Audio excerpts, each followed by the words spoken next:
Meeting to order, please. Okay. All right. Thank you for being here today. We do have a video going on. It's not an official HSVPOA video, but you do want to be aware of it, and remember that they're recording. So if you say something off color, it will show up. Okay. We want to certainly be aware of the camera. We again receive comments on the audio of the meeting, and please speak into the microphones.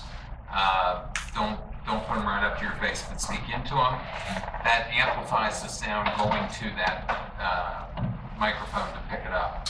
So please be aware of it and speak loudly. We don't have any new committee members here, but we do have a number of guests, and I'm just going to let them introduce themselves. Ray? I'm Ray Lehman. I'm Cheryl Dowden.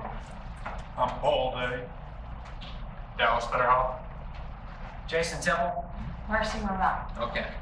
Thank you very much, and welcome. Minutes of the last meeting, I think those went out. Yes, did everybody, has been one correction, and I checked with Stella. She said to correct it and then tell you I corrected it, unless there's others. There's two areas where Lloyd wanted me to point out that he had abstained from the vote. Okay. So do you want to know specifically where those go? Does All right. anybody really care? We need a motion to approve the minutes as amended. Motion to approve. Thank you. Second? Second. It's going to be a long meeting if we didn't have that motion. All in favor? Aye. All right, thank you. And I'd like to add one thing to the agenda today. 3A would be new business, and then in there would be the leased backhoes that we talked about for a short time last meeting. Okay? I would like to add, I'd like a discussion on how this committee makes recommendations to the board of directors. How the process? Yeah. Okay.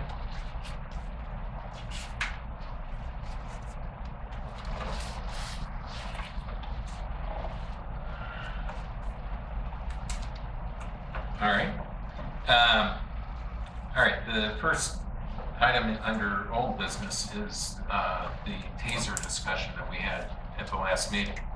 After that meeting, the chief did send me some information on that. I assume that went to all of us. Yes? No. No. They are not recommended for elderly patients or people with health issues.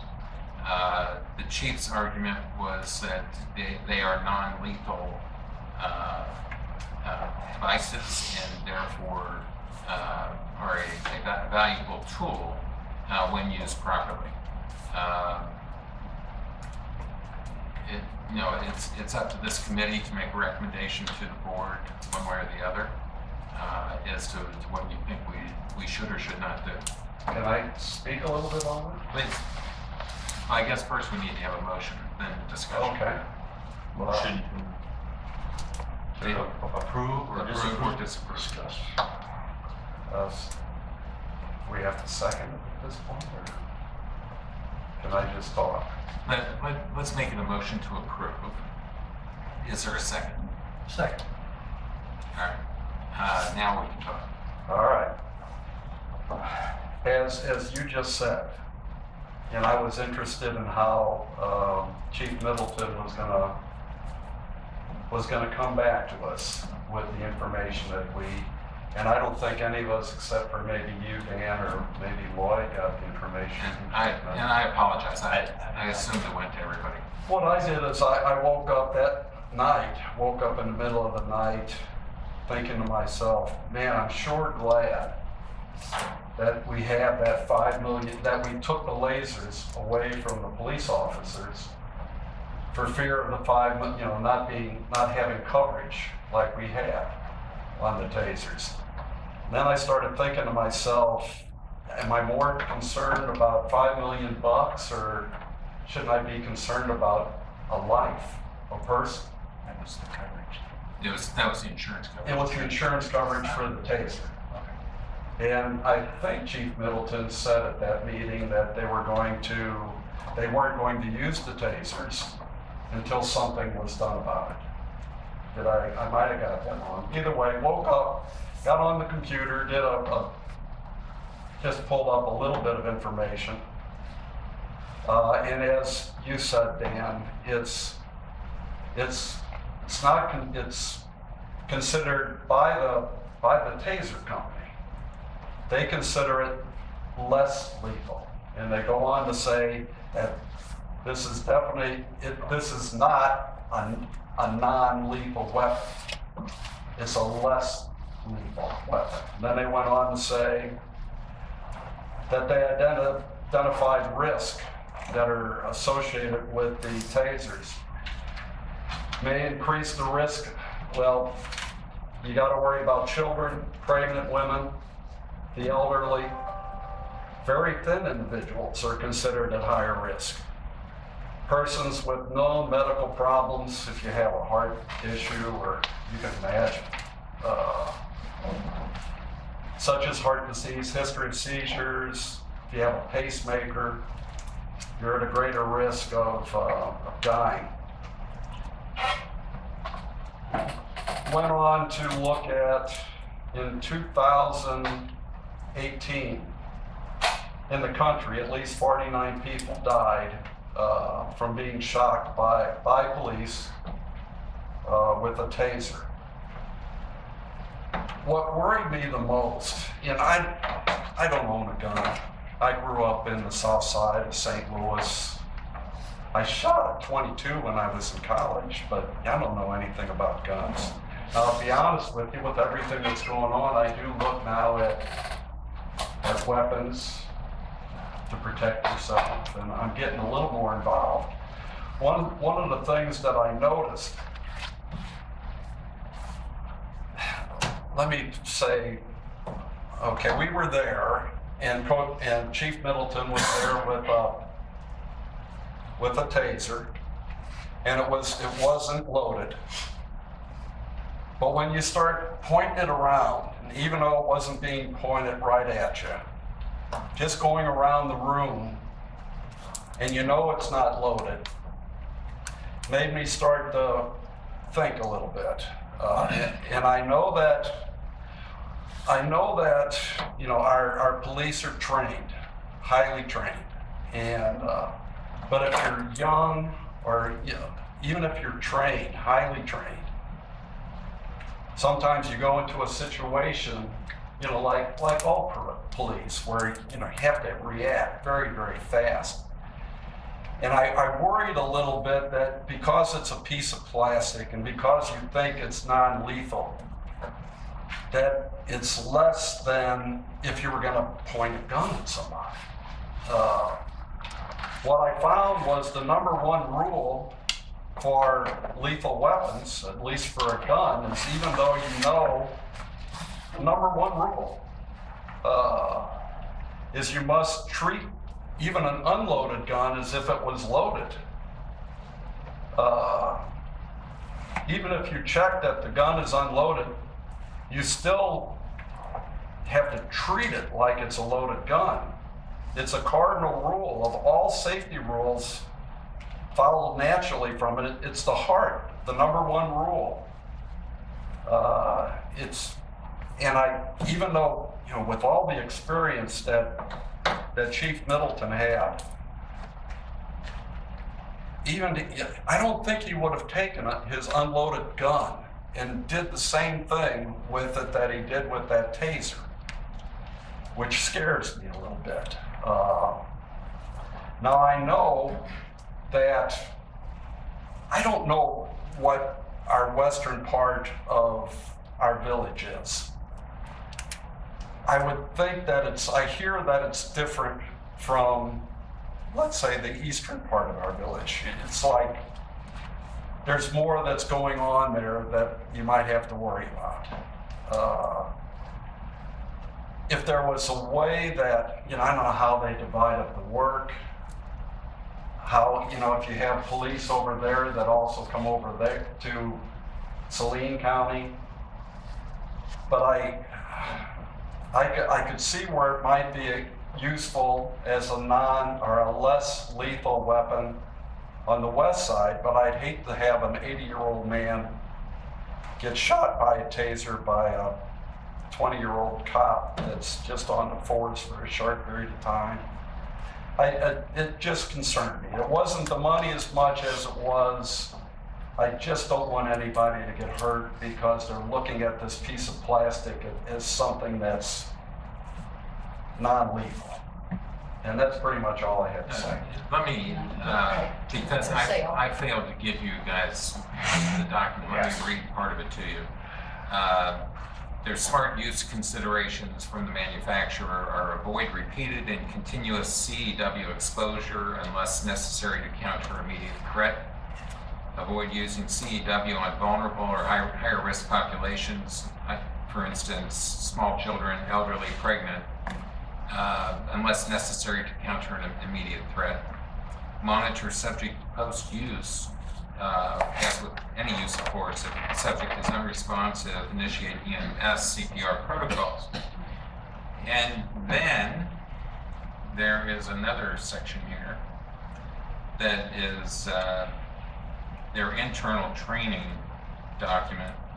And it says members should consider the particular subject and any vulnerability they may have, such as a person who is small in stature or very frail will be more dramatically impacted. Elderly, juveniles, pregnant females. That was a highlighted section that he sent. So what the chief is saying is that they train in that regard.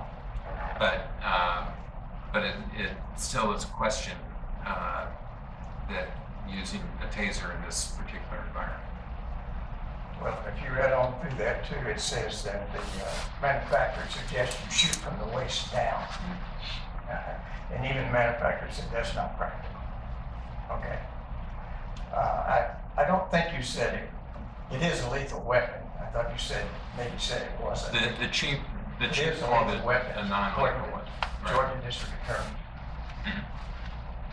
But it is not, it is a less lethal weapon, not a non-lethal. Less lethal than what? A shotgun?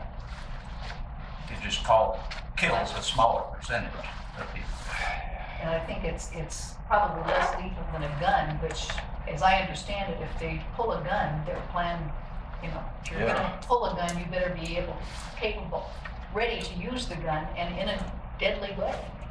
To me, these are a less lethal, and just the fact, now whether or not he waved it around you, an unloaded one, just the fact that they've had them for 5 years and used them twice, once on a dog and once on someone who was tased 4 times, I believe, or maybe it was twice, but because he was threatening to kill an officer, I think kind of shows that they use a degree of discretion.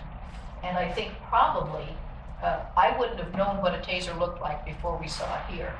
I'd worry more with some of the people causing the problems in the village who are not 80-year-olds and nor pregnant for the most part, and anyone who's a small child probably isn't even considered to use a taser on. It seems to me that they use discretion, and I'd be more concerned about the officers not having one than what's going to happen should they, with their training and with the discretion they demonstrated for 5 years, use one. All right. Well, and also people on medication, Yeah. they're real susceptible to All right. it. But the people Lloyd? on medication aren't the ones that usually are being arrested. Well, All right. Well, it's Lloyd, My opinion. it depends. Lloyd has some comments. Yeah, I guess I'm gonna play devil's advocate a little bit here. We're talking about about $25,000, 30, closer to 30 if we go for all 19. Right. So we've got I think our decision is based on some cash flow and whether or not we can afford that cash flow. But then is basically $5,000 or $6,000 a year, because they're gonna be amortized over 5 years, that's the life of them. Is that worth the security that it provides the officers to make them feel better about it? And is that also a deterrent to them pulling their weapon and somehow discharging it and killing somebody accidentally? So there's a couple different ways to look at this. And if we're only looking at it from the money standpoint and the cash flow, I think we've got one decision to make. If we're looking at it from a safety standpoint and the comfort level of the officers, I think we've got another. The fact that it was only discharged once in 5 years on one person was concerning to me and made me wonder if we need that kind of an expense for that kind of a program. But, so. Yeah, I mean, obviously, there is the question of, what comfort does it give the officer to do his job, his or her job? And that I think is a critical question. Wayne? Well, I would like to know, I'm concerned still about our cash flow and where we're gonna be at the end of the year. And if we spend $30,000 on this, how's that going to affect us on the bottom line when we get to the end of the year? I haven't seen June's financials. May came in a little bit better than we expected, but where are we stand in June? When I asked Chief Middleton if he could wait a couple months, he kind of resisted that and said, well, he was just going to pull the tasers because they had expired on the insurance. And another question I have is, just exactly what does the insurance cover from the manufacturer defect or something like that? And then where does our liability insurance come in about the tasers? Those are my main questions. Okay. It's not about whether we should do the police force by supplying with the adequate equipment. It's about cash. Coreena, what's the timing on closing the books We'll have it finished up this week. this week? We can ask the board to hold a spot on the agenda if we want to have a discussion of tasers at the next meeting. And we can meet on Tuesday and make a final determination and make the recommendation to the board the following day, if you would like. That's what I would prefer. Do I need to make a motion that we table it? Sure. I make a motion we table it until next meeting Tuesday when we have some financial data to look at. All right. I'll second that. All right, any discussion? All in favor? Aye. Can we also find out our liability Yeah. from our insurance people to see if we have additional coverage? Because it seems like we're gonna be looking at that more of a financial decision, and maybe the board can look at it as is it something that's necessary? Well, in the end, what this committee has planning for the future, as well as the financial side of it. And the question is, do we feel comfortable releasing $30,000 Okay. basically? Real good. And that's what we're telling the board. Now the board can vote that they don't want tasers, or they do want tasers, or whatever. Okay? Real good. All right, and Coreena, I'll work with you on the insurance. So, yeah. All right.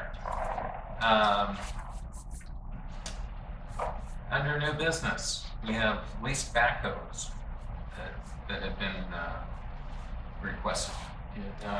Jason, you have some information?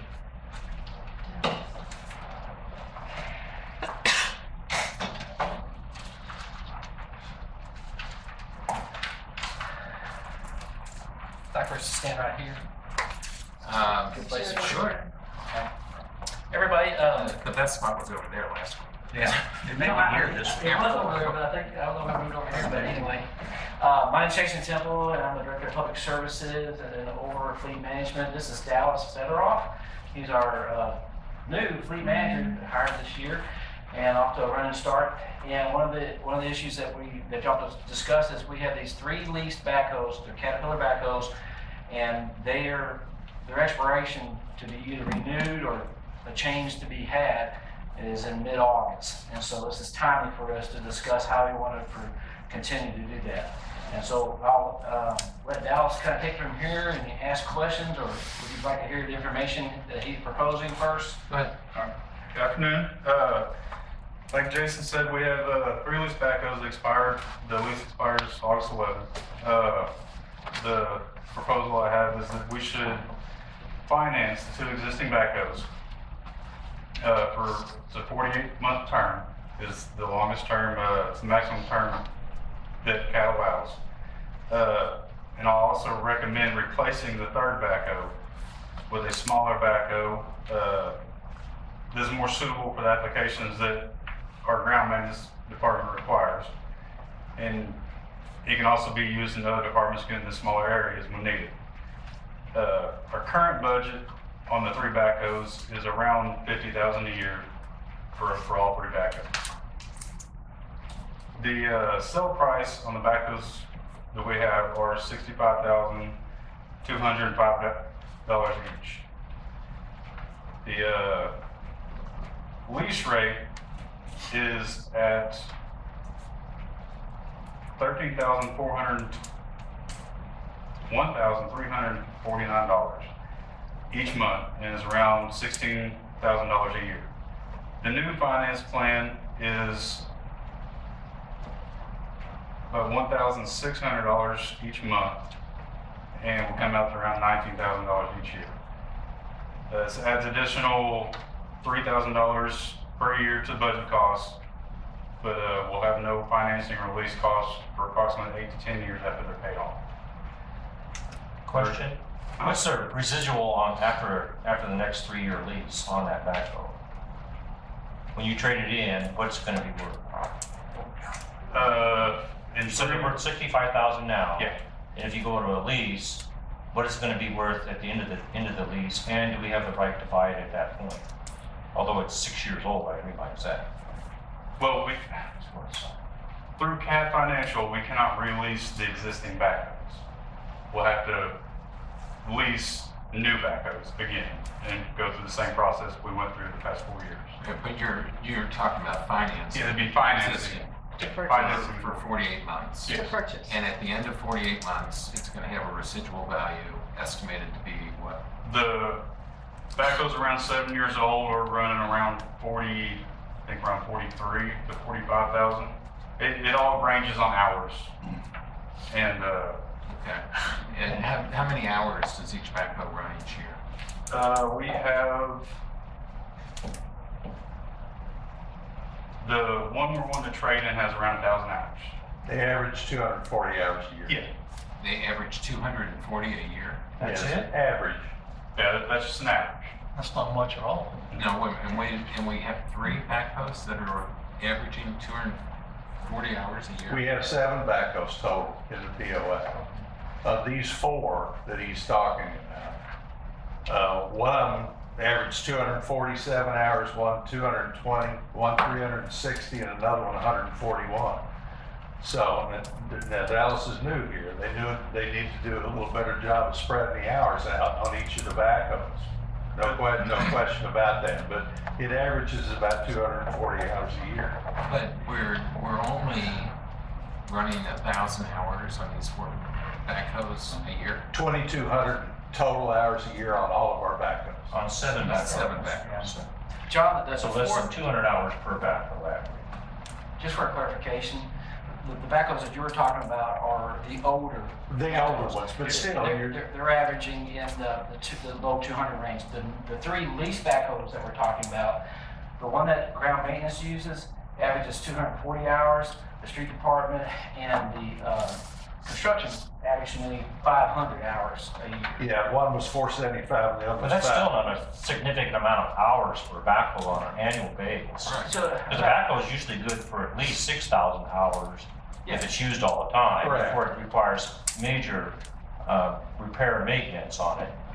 You know, like the turbo and maybe doing the rings or putting in a new sleeve in You're And the absolutely engine. correct. You're absolutely correct, and thus, that's why Dallas is recommending that we purchase 2 of those backhoes instead of the 2 that are due to be turned back in.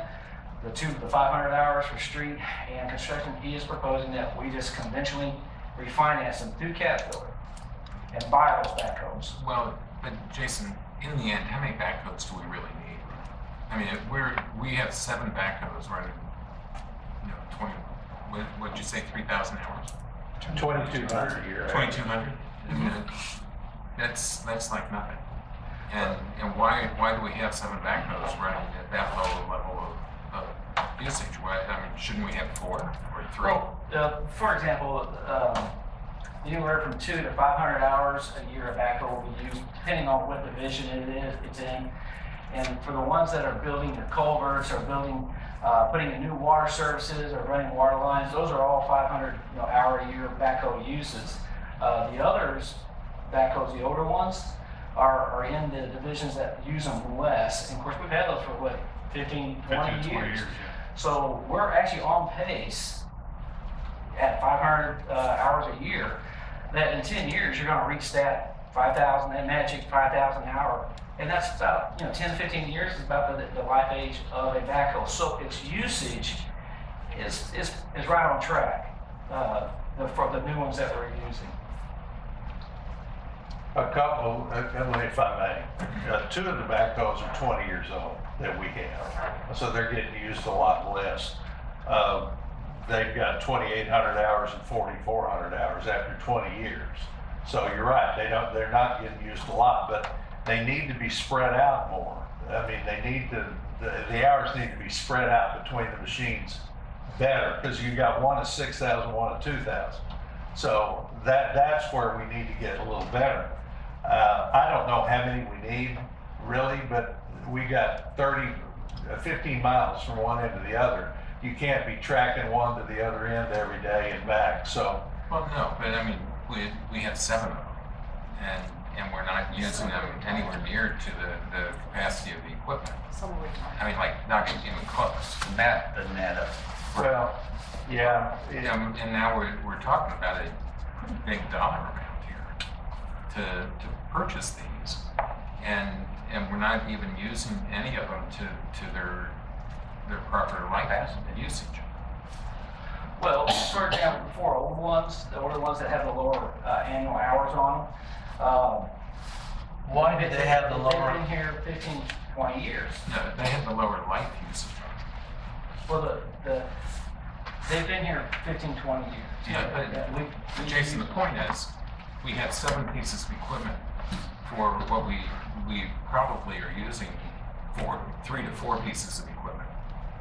So the question is, why are we buying additional units? Shouldn't we use what we have? And then if we need to rent a unit for day purposes, then we go out and rent a unit for a day or a week or whatever, and not spend that much money on new equipment. A day rental for a backhoe is the same price as, around the same price as a monthly finance. Okay, well, that would be 1 month. Yeah, but we need Out of more 12. than 1 day. 48.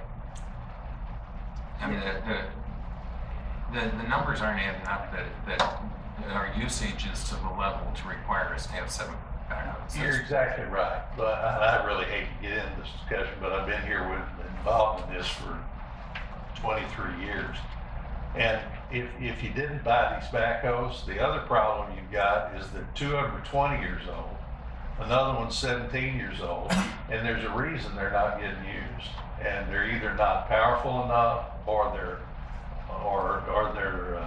just not doing the job. So I'm afraid if you don't buy these backhoes, the others are still not going to get used that much. We'll be renting them all the time. Well, then the question is, if we're gonna buy the backhoes, why are we maintaining backhoes we're not using? Well, that's a completely separate question. So I have a question. Well, and that's not. It all comes together though. Go ahead, Wayne. These 3 units that you're wanting us to purchase, where are they right now? What's their function inside the POA? One of them is in the streets department. Okay. helps replace culverts and all gravel and things of that nature. One in our outdoor ground maintenance, and they repair the trails, the walking trails, and the other one is in our construction department. It replaces grinder pumps and things of that nature. So not to put you on the spot, but tell me what they're doing on the trails with the backhoe. Because every time I see a tractor, it's pulling a scraper, just doing the trails. Get hauling gravel down Okay, to resurface, and they actually remove the trees on the side of the trails if they fall over the trails, clear out dead debris, things like that. Lloyd? You're indicating these backhoes are in departments. Do they get used across departments? Not those three, Why? because they typically get used almost every day in those departments for one reason or another. Every day, and yet they're only You're doing only it. averaging 5 hours. Again, Yeah. it's A day. nothing's adding up here. Well, look at it this way. So the street department's out there using their backhoe to go fix a culvert, and they usually, or go fix potholes. And so that backhoe will be tied up in that project or in that week, either hauling material or picking up material and loading it, maybe digging a little bit, or in a combination of helping the excavator. It's tied up. It can't really leave the project site, even though it may be just being used for a few hours during that day. It's tied up on the project site. Same thing with the other departments. The other departments that we haven't talked about that are using the older ones is what 2 or 3 are being used in your public utility department to go out there and fix leaks. 3 of them. 3 of them to fix leaks, and we average 2 to 3 weeks, 2 to 3 leaks a day. So they're, even though they're older, they're being used every day. But when they're on the project site, they're only being used for a few hours out of the day. But they got to be tied up at that project. And that's one of the explanations of why we have so many different backhoes spread out, because we're not just one division. We're doing 7 different things all in the same day. But Jason, I mean, what we're talking about is between 3 and 6 hours a week for these units. Okay. And that's not a lot of usage. And I think the question is a good question. Why are we buying additional equipment or maintaining old equipment that is really surplus? Well, I wouldn't call them surplus. Some of these are out there at the wastewater treatment plants, helping do work out there. We use them for a variety of things. But if we reduced down a couple backhoes, what it means is you're going to be hauling those backhoes around to different projects, and that's a whole different logistics. We do haul a lot of our equipment around, but the backhoes we usually have spread out and stationed throughout the village, so we're just driving a short distance to fix things spread out through the village. If we start picking those backhoes up, put them on the back of trailers, we're going to need better trailers, we're going to need better trucks, we're going to need more CDL drivers to do all that. So logistically, you add a little bit more complication to get by with fewer backhoes. And that's also part of the reasons why we have what we have. Now, and think about it. A few hours every day over a week, 200 to 500 hours a year, over a 20-year period. If you own that backhoe and you just use it for the entire life of that backhoe, you get your miles out of that. But you got to use that backhoe for 15 to 20 years to get those hours, and that's what we've done with the 4 old ones. The lease is not an option for us, so now we're looking at, let's just go and buy it and use those backhoes for the next 15 years. And you'll get your hours of usage. I think my question is that I have a hard time believing you're taking a $100,000 piece of equipment to do trails, to move trees and haul some rocks, that there are, smaller backhoes that will do the same thing, maybe not carry a yard and a half, but only maybe carry a yard, You're absolutely right. And be able to do the same thing, because you don't want a big unit going down the trails. You're actually right. So And- the proposal is for a small backhoe, $85,000. Smaller, one that will articulate better, go down the trails better. The one they have is big and robust. But you're actually right. Maybe about a smaller one. But can you really justify an $85,000 articulating backhoe to maintain our trails? If the POA is going to have trails for the next 20 years, and if the POA is going to have trees that fall on trails for the next 20 years, if all these activities continue, yes, because over 15 years, you will get the mileage out of that one backhoe. You buy it now, or you can buy it later, but you're going to need a backhoe dedicated to that purpose, to maintain your amenity for the next 20 years. But again, Jason, I go back to your hours, the number of hours on your unit for that particular unit is far below where it should be if you're using it and utilizing it the way it's proper for the amount of money you're spending to maintain the trails.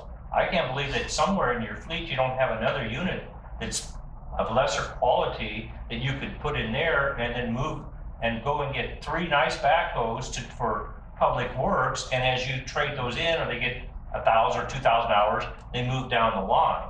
In that particular category, traditionally, and I was here before we started leasing these backhoes, the trails or the rec department always had the oldest hand-me-down backhoe for that reason exactly. When they lease purchased these, they gave them the new backhoe because they've always been given the hand-me-down for all these years. So you can look at it that way. We could get by with something smaller, cheaper, or older in that category. And I would concede our proposal in that respect, in that particular application on trails, we could get by with one of our, possibly our older backhoes to do what they do. If I can just interject, I'm having a real hard time understanding the logic if you're using something an hour or 40 minutes on average a day. Having 7 units out there to address that just seems somewhat excessive. And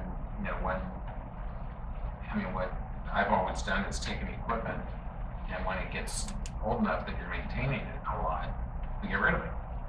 And having equipment that's 20 years old, because we're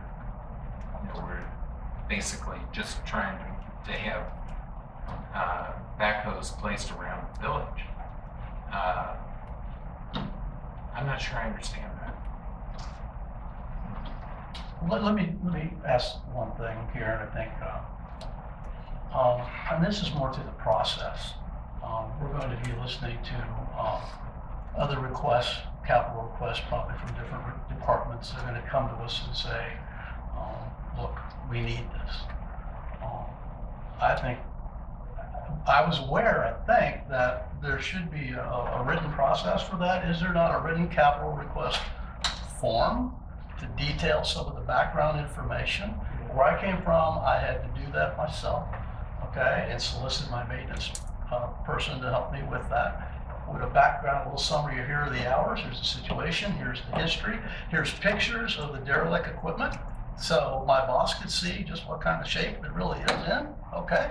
Leaking an oil puddle, then after you ask me why did I let it leak an oil puddle, I'd have to explain that. But, and I think if we had some of that in front of us right now, some of that background homework, it might make us, or at least me, be able to try to understand why you're asking for what you're asking. But you lost me when you said, I need 2 at $65,000, and we only use them 10 hours a week. I mean, that was I'm sorry, I kind of shut down after that because that's just foreign to me. That's very foreign to me. So I would suggest we table this, and you go do some background, you put that report together, you add some pictures, you do whatever you need to do to help us understand why we need to approve that. One of the things that this committee has to do is create some discipline in the budgeting and planning for the future village. And so having a report similar to that as a standard of operation is a. Do we have people? Yeah, let me jump in here. Because I've been on both sides of this. I was here 6 years ago when we did it the way you're talking about doing it. And these people have been here the last 5 years in a completely different way of doing things. And what you're doing is re-educating all of us on how it should be done, I believe. What they're saying at the same time is, it's one thing to sit here and talk about logistics and hours and that sort of thing, but we're dealing with 32,000 acres and it's a real big place. And I think we need to do a little education on both sides. I think we can get into what they need to bring to you because I know what it is that you want, and we'll do that.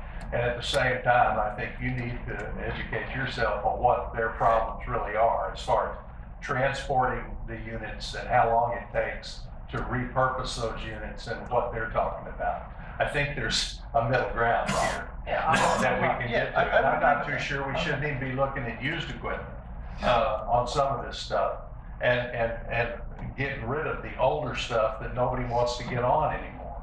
And I think that's part of the problem and why the hours are way down on some of these units is because they're just not that good or not that powerful or don't work. Yeah. So we've got a little more work to do, and I think we can get there with this if you'll just give me a week. Hopefully it'll be my last one, but we can get there with what you're talking about. Morris? Does those 20-year-old, do they have any salvage value in them now? My experience is when we go and we either trade those in or auction them off, I don't remember what's trading them in recently, but when we auctioned them off in the past couple of years, they each went for about $5,000 at the auction. And they're at that 5,000 hour benchmark where they're old now, but still functional. A still functioning backhoe still has value. So they've got some value. Yeah, they do. Some, yeah. Do you know how much maintenance you're putting into them a year now? We It's do. 20 years old? I don't know if you. You still track each unit with how much you spend on it, correct? Okay. And how much That would be rate attachment. Salvage value of them?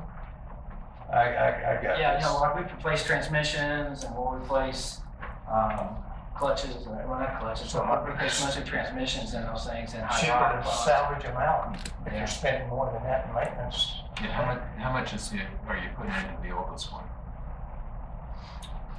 The oldest couple, we don't use as much, so we don't require as much maintenance. They're the ones that are the one of three, the three that are scattered out throughout the village, so any department can use them. So they don't get used as much as the newer ones, so we don't have to, there's not as much maintenance cost. So, But I can give it, let us get the report, put back together for you so you can kind of see, the maintenance cost is not scaring me yet about these that we use because we can still get parts and our staff can still fix them. It's just that we're using at any one time or any one day, we could easily be using 4 to 7 backhoes in a day's time at different locations throughout the village. And that's our conundrum a little bit with having so many backhoes. But we do have detailed reports on it, but I don't think we're going to see maintenance that says we should have got rid of that backhoe years ago because it's costing us more to operate. These backhoes are pretty tough. And I think if you can get those numbers down to that Sure. process that John was talking about, so we can all see, we ought to be able to help you with that. Yeah. Well, and that's what I want to point out, is these guys aren't the enemy. They really are trying to. No, help. that's, Trying to help with this, and as long as we're on the same wavelength mentally about what you need and what you want, it's gonna be a fairly easy process in the future.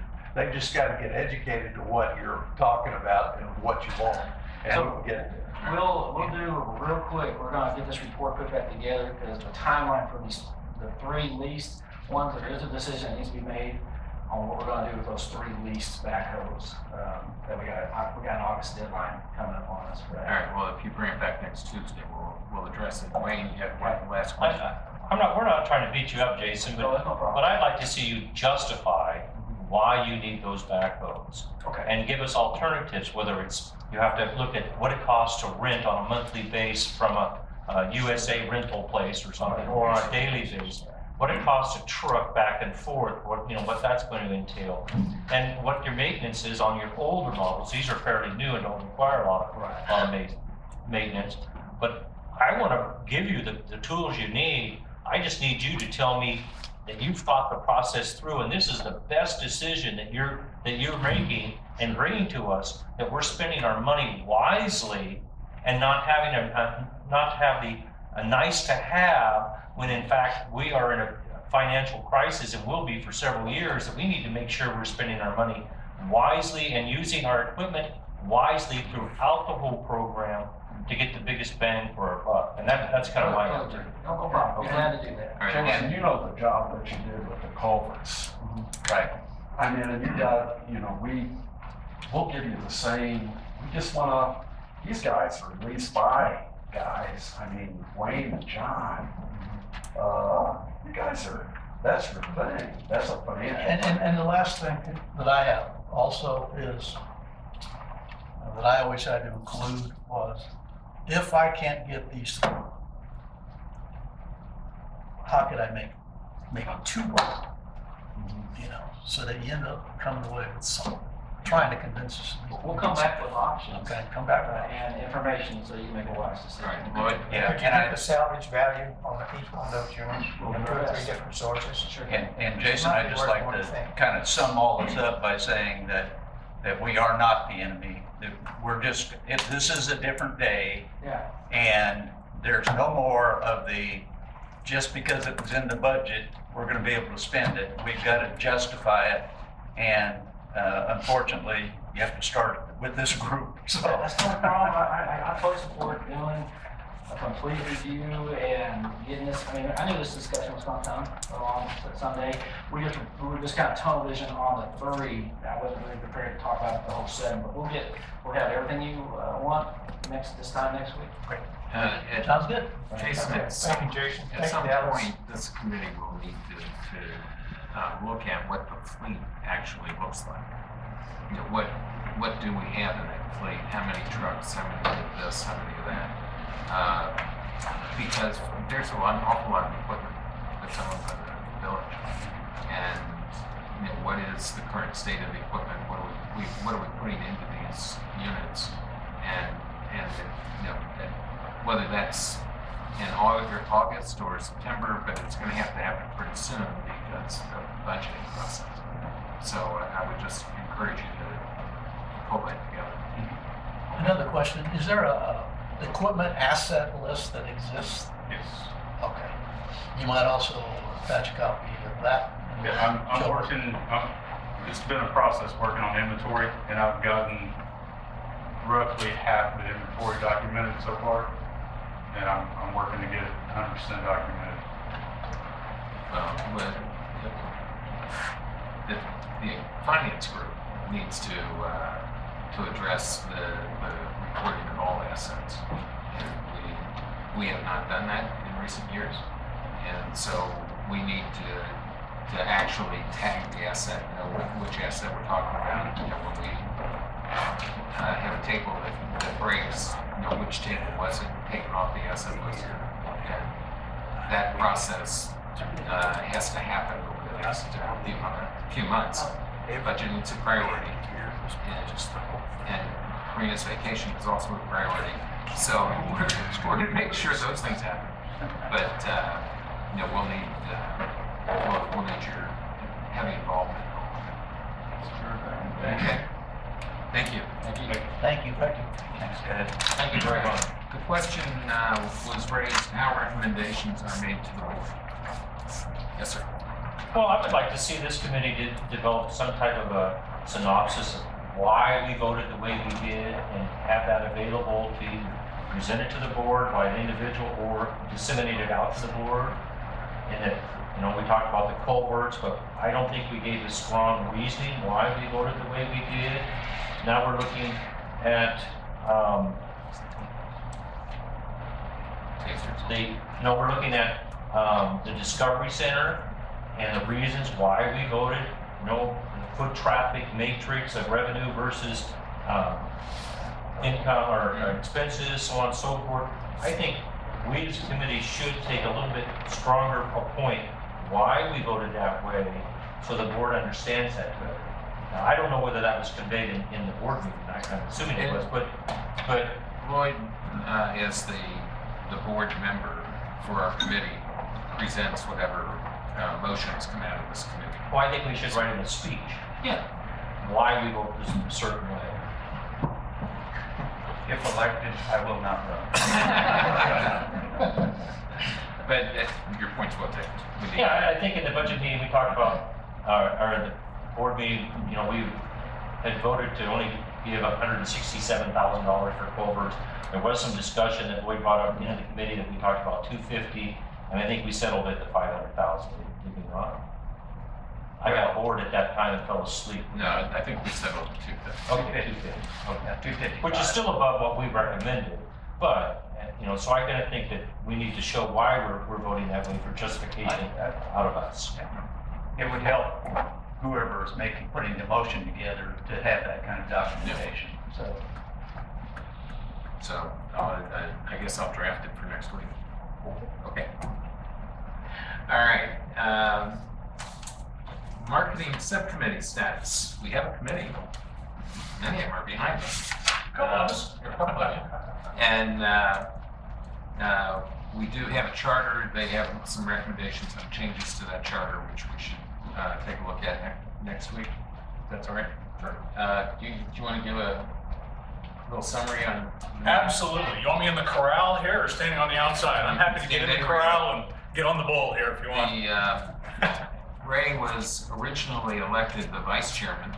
And No, I was away out of town on vacation. And that's There was no election at all. They just said, you're it. That's how it came about. And, but the person who was elected chairman had some personal reasons they couldn't serve to that level, so Ray graciously stepped up to do that.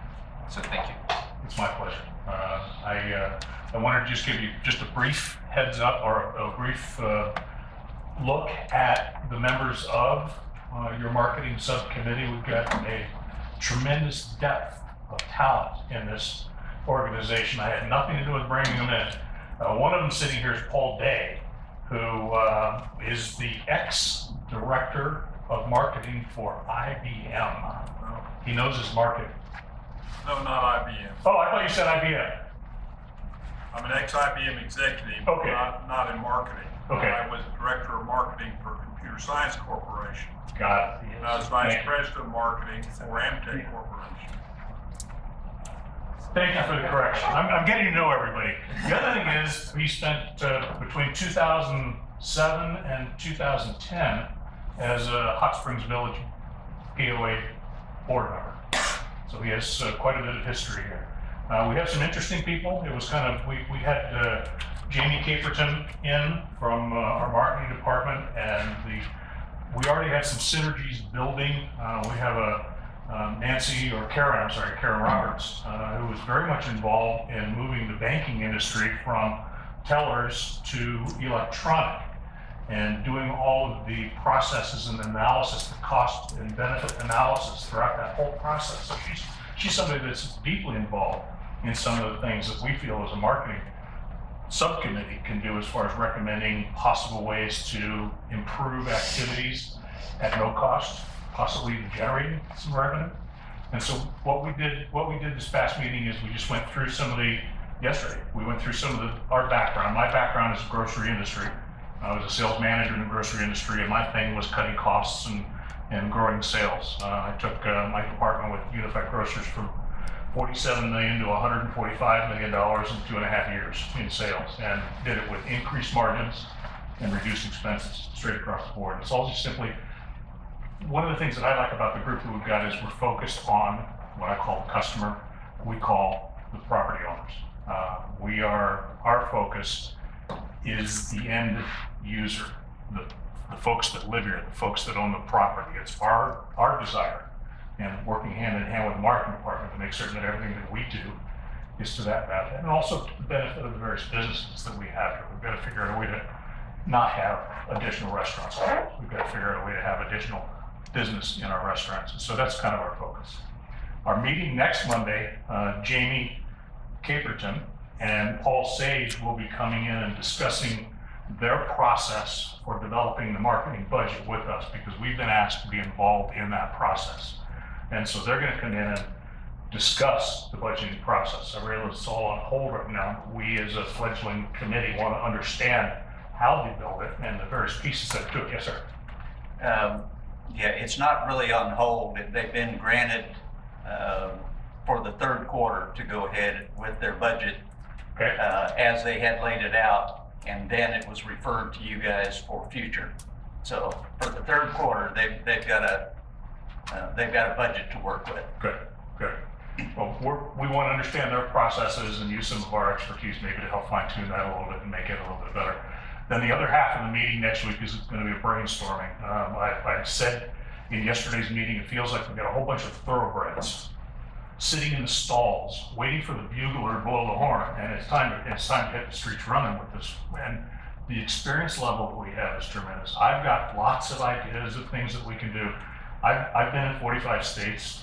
I spent 5 years on the road in a 35-foot motorhome visiting communities all over this country. And you see Panama City Beach has a First Friday night that ends up being a tremendous event.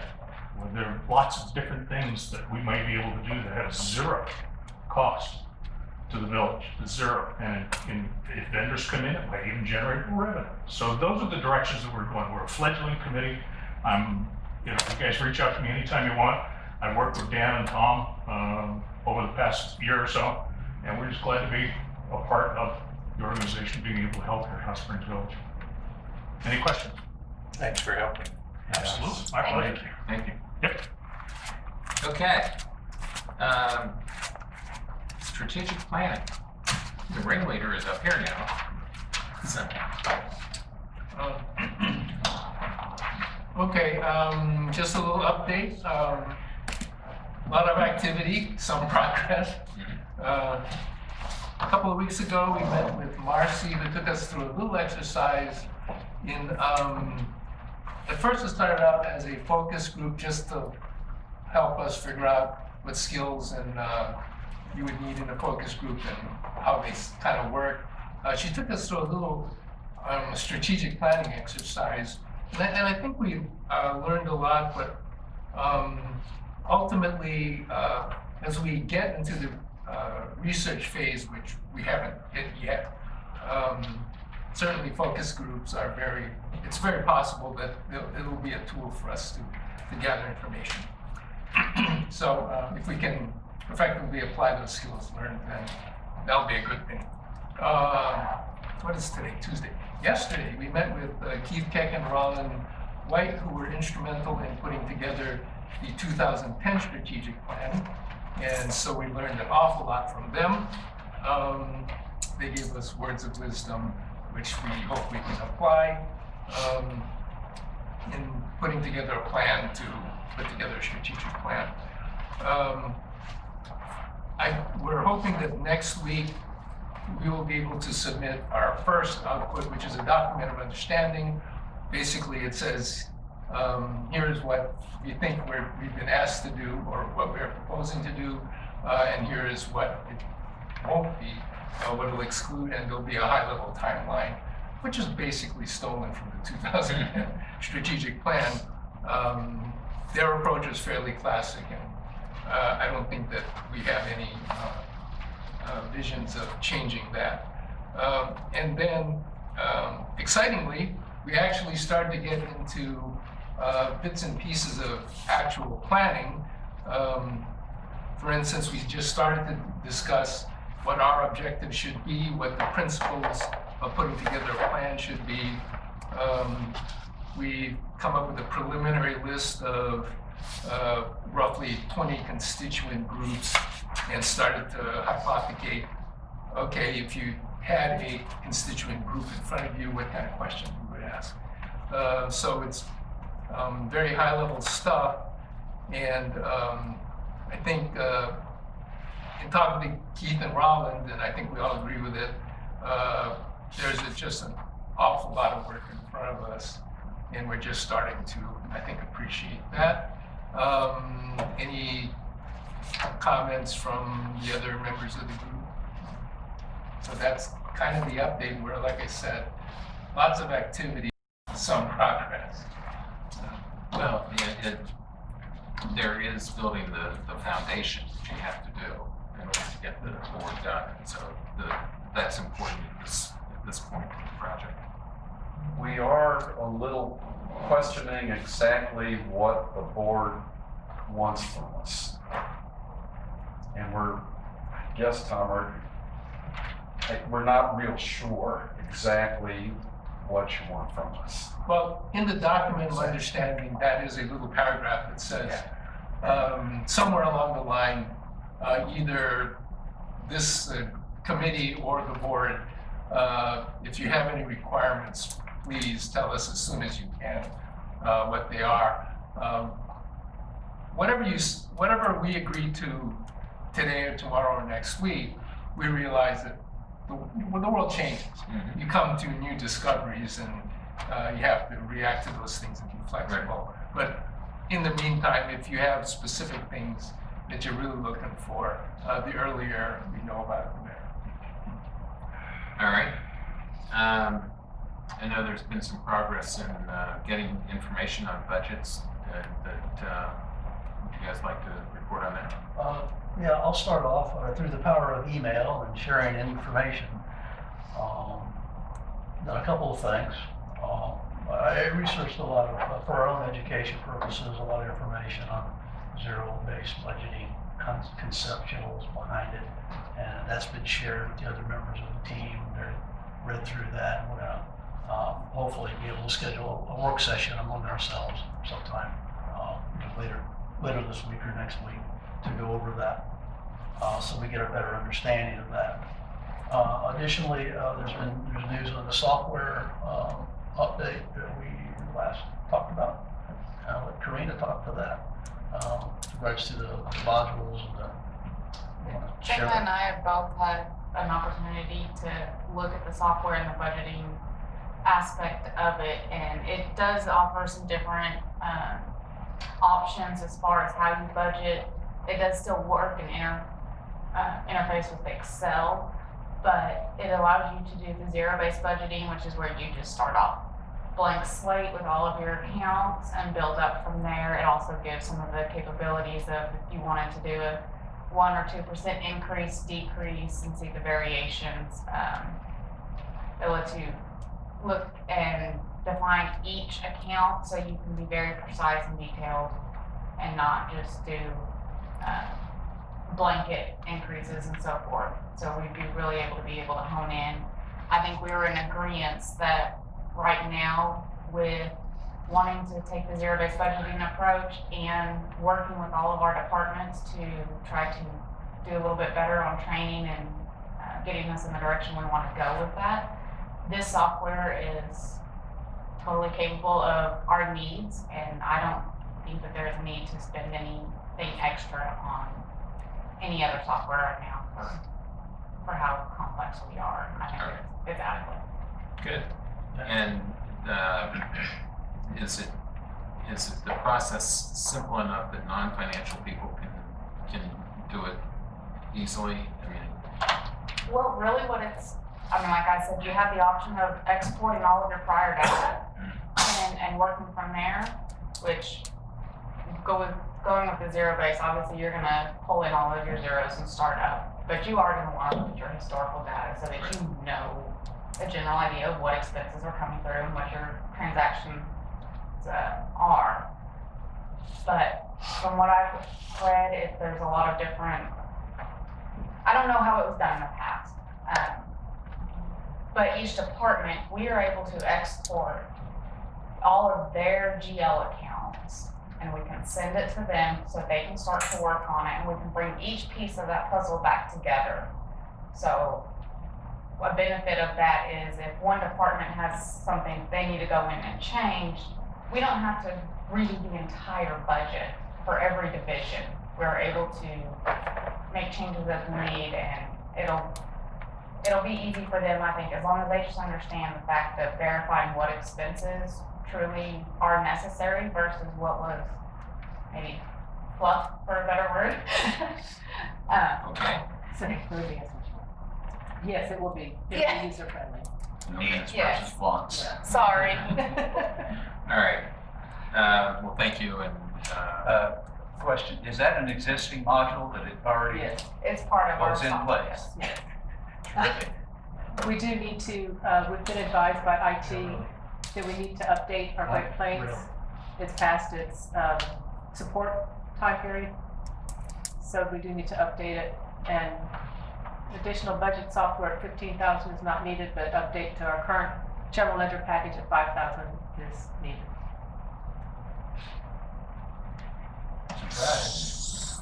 So you're gonna write up a request before you leave? Huh? You can, Am I leaving? I don't know. I've got to sign that. well, it is, all through the process last year, we were told that there was no such module. And then some. And so, it is good to hear that it exists and that we can use it and that it's user-friendly and we're in a much better place. So thank you for all your work on that. Yes. It's incredibly great, yes. Additionally, it looks like we've been talking, and we'll firm this up, but it looks like as we go forward, we're going to want to start looking budgeting process in the amenity area, golf, because it's such a large part of the budget, and then food and beverage, and then recreation. Those big three look like they could use the most focus right out of the gate. And if we do nothing more than that and really work that with people involved, we should be able to see some good gains. Another thing that Coreena and Jama helped with too. I asked for a golf budget. I gave him a golf course, and I said, I'd like to see the budget for that golf course. And a short time later, one was produced, one was constructed. Now, she had to go, maybe you can describe how you had to put that together. I mean, you didn't create it, you just had to go to various locations, put it together. Want to describe that process? Well, actually, that is our reporting software. That is part of our accounting software. All of our managers have access to that. Okay. And what it does is it gives you the high level balance sheet, the P&L. You're able to bore into it, so you can double click, which gives you an expanded view. But then you have a third layer, which gives you transactional detail. So we had exported all of that and sent it over for review. And after I asked you for that and you gave it to me, what did you tell me? Do you remember what you told me? You're welcome. Don't ask for anything else. She said, gee, no one's ever asked for that before. You're serious. You did say that. I have Point is, since that time, she's generated several other golf courses. All right. So, in the interest of just sharing some information about golf courses, this is just a tidbit of information I pulled together.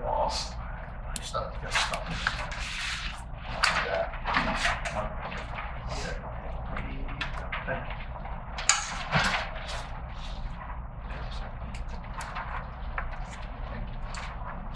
This is one golf course short, and that's Cortez. We didn't get the. I think I sent them right at the last minute, I because I was out the late door. I getting didn't here. see one of these. Okay.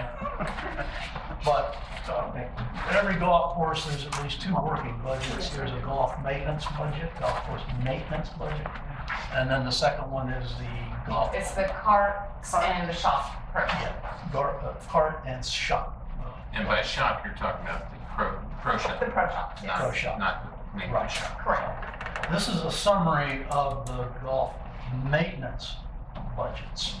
I just did a quick summary just to see if anything popped out.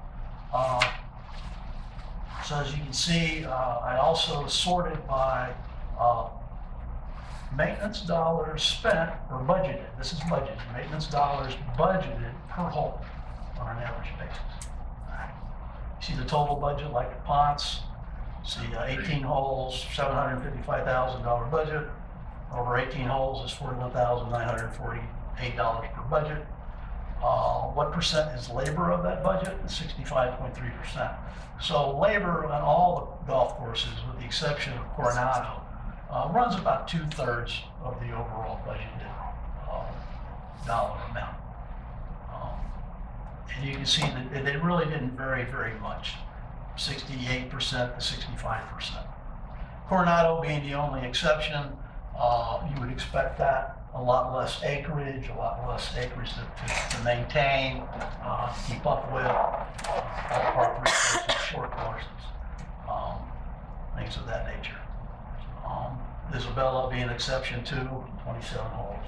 No, just a quick summary. One of the things we'll have to decide too as we get into this in more depth is what should the metrics be for measuring which golf course is more efficient at maintenance, maintaining their budget than others. You go out, we did some research, out in the area. I read a lot of different things, and you really can't pull a lot of the standards. The age-old standard is what are you spending per hole. That's okay as an internal measure because, as an example, we don't purchase the water to water our courses. When you're comparing our courses to maybe another municipality that has to pay for the water, it's going to be skewed. Right. So they'll have a higher maintenance cost per hole. So anyway, I think when we meet, I'm going to suggest, I think we're ready to put together an intermediate timeline for meeting in the near future, and I would say by the end of the month, perhaps our first meetings with different members of the golf course superintendents, to introduce them to zero-based budgeting and give them the feel for what it means and what they need to be thinking about. Start putting that in there. Our deadline this year is the November board meeting. So that's a month later than the deadline was a year ago.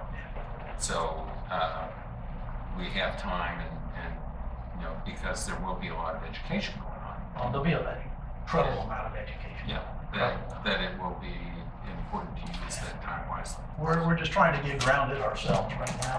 We're getting there. Great start. Yeah. Can I make a couple observations? Because I lived with this for 20 years.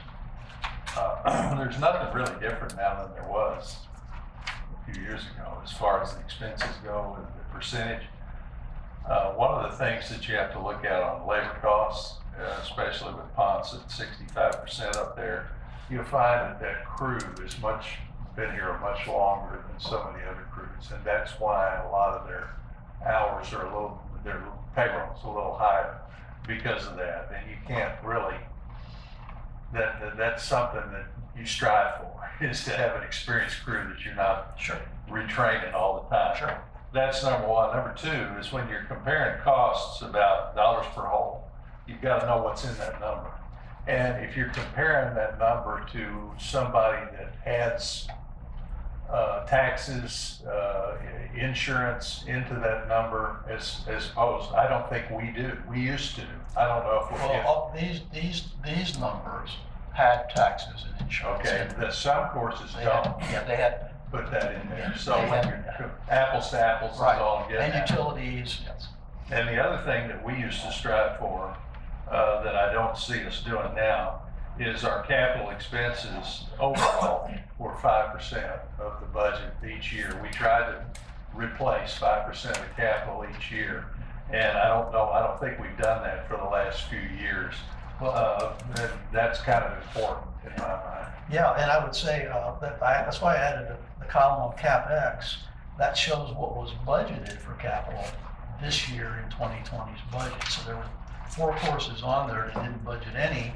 DeSoto has, roughly 10% of the budget in CapEx at $66,000. So there must be some large pressing needs there that exist this year on the DeSoto course. I don't know what that is.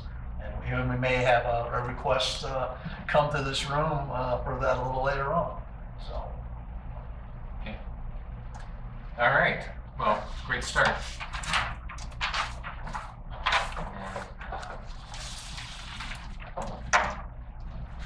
Again, great job pulling stuff together. I know you've had to do a lot of digging and searching since you've been in this role, so. Learning opportunities. I appreciate it. Thank you. Yeah, All right. Ad hoc budget committee, we're going to look at it and see what we needed to still step up to. Would you like to report on that next week? Preferably. Yeah, okay, that's fine. Policies and procedures, finance policy, the staff was going to look at that and make some recommendations. Capitalization policy and depreciation, procurement we were also going to look at that. And then capitalization and depreciation we have not addressed yet. Investment policy, Wayne sent a revised investment policy out.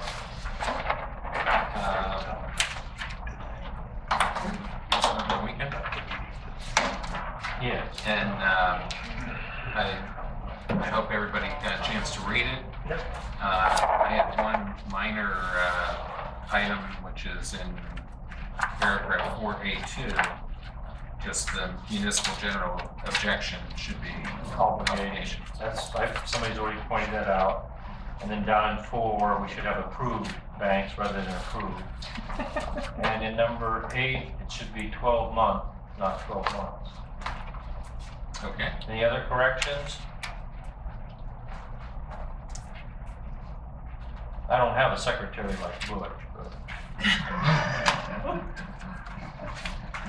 He's talking about my wife. All right, and you will make those. I'll make those corrections and send out a clean one that doesn't say draft All right. to everybody, and then if you want to take it to the board, we can take it to the board. Well, given If we get a motion. yeah, given those 3 corrections, do we have a motion? Lloyd? I have a motion that we accept the Article 20 investment policy as amended. Did I do that What we right? actually are doing, recommending that the board accepts. Yes. Yes. Recommend to the board that they accept. Right. Oh, yeah. All right. And do we have a second?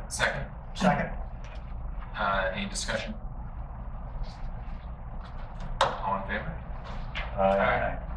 Motion carries. So we will put that on the agenda for the board next week. Other financial policies, we don't really have any on the plan so far, but we'll add things as we need to. Excuse me. Anything else for the good of the group? You guys are doing great work. But I can't see her. That's not perfect. Go ahead. I would just ask that you go back around to your first motion and approve it as amended. You actually voted on the amendment to table it to next week with more information, but that didn't go back to the original motion. So it would be approved as amended. But we'll have to remind. So what do you want me to say? Now, so the motion to table was an amendment to the original motion. Yes. Therefore, the vote should have been to amend the original motion, which would have tabled it. I so move. You can go back. Whatever that was. Second. Otherwise it sits up there in Parliament. All in favor? Sorry, guys. Thank Thank you. No, what I was about to say is you guys have done an incredible amount of work in a very short period of time. I can't thank you enough for being on this committee and for all the work that you've done. this is work that the village has needed for a long time. And I think we can make a meaningful difference in how the village functions with the work that you're doing. So thank you very much. Thank you. I appreciate it. Thank you. All right, with that, I need a motion to adjourn. Motion to adjourn.